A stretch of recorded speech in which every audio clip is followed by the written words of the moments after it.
है जब सरकार आपसे आपके लिए काम करने के लिए पैसा लेती है। देखिए, आप कहीं पे नौकरी करते हैं तो भाई आप भी तो पैसे लेते हैं, आप काम करते हो, काम करके देते हो तो पैसे लेते हो ना।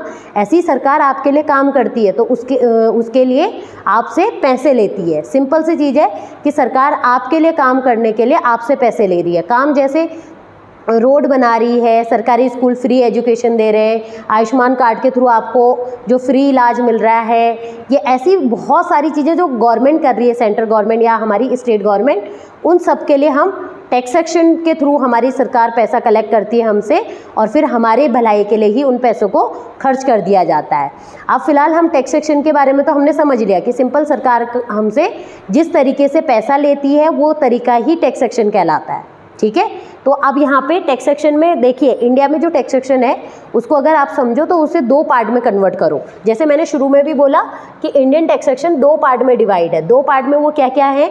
सबसे पहले है डायरेक्ट टैक्स। अगर हम डायरेक्ट टैक्स की बात करें तो देखो, डायरेक्ट टैक्स में आप किसे कहते हो? इनकम टैक्स सुना है ना, सुना होगा सबने ही। तो हम इनकम टैक्स की बात कर रहे हैं, तो जो ये इनकम टैक्स है ये हमारा डायरेक्ट टैक्स है। अगर हम दूसरे टैक्स की बात करें तो वो है इनडायरेक्ट टैक्स।